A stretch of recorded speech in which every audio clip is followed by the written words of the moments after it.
Welcome back to Tutorial Tidbits. I'm Elizabeth St. Hilaire, and this week we're going to talk about building better backgrounds for collage. This is week 2 of my background series, and this time I want to talk to you about a product made by Golden Paints that is part of their core watercolor line called cold press ground.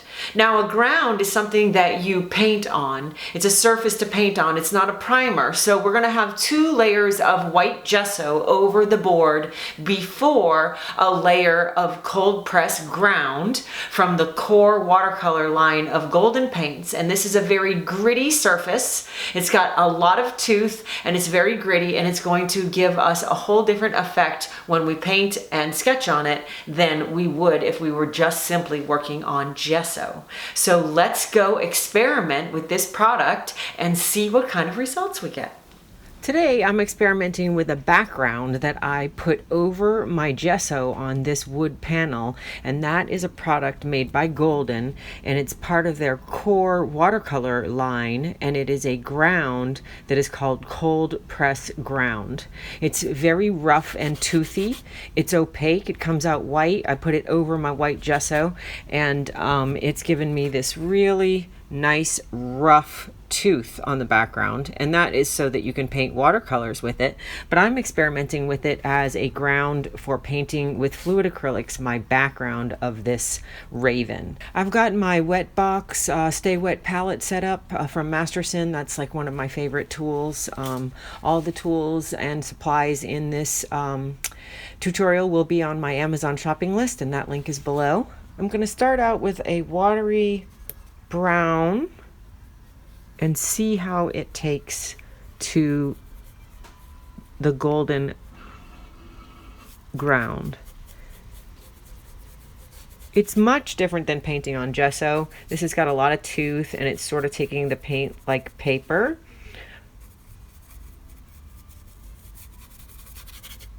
And I really want to water this out so that it's very pale and sort of got a watercolor effect to it.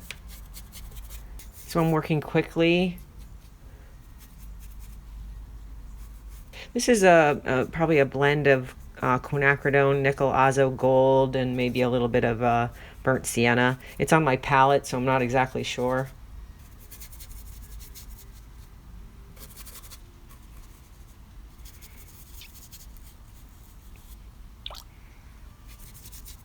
I like the way that this surface feels under my paintbrush, and it's definitely different than painting just on gesso.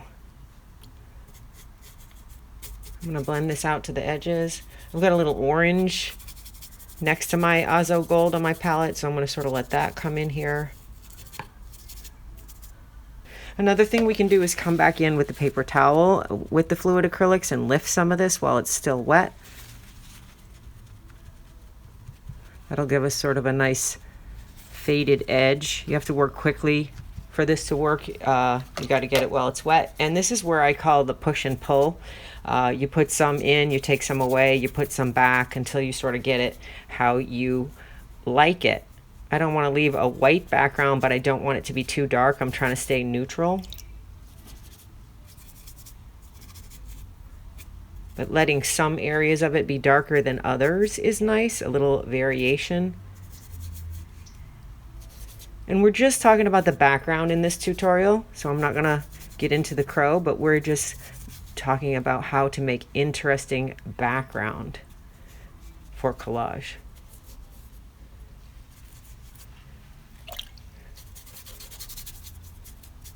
And the crow, of course, will be collaged. I will underpaint him as well, and then I will collage him on top. But this, as a background, is what I wanted to share with you today.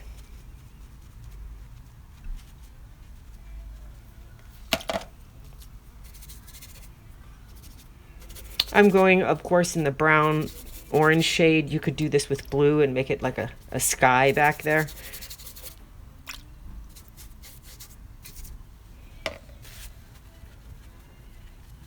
The other thing that I enjoy doing is adding a little splatter, especially when the paint is wet. It tends to add some interesting texture and depth as it bleeds with the with the water.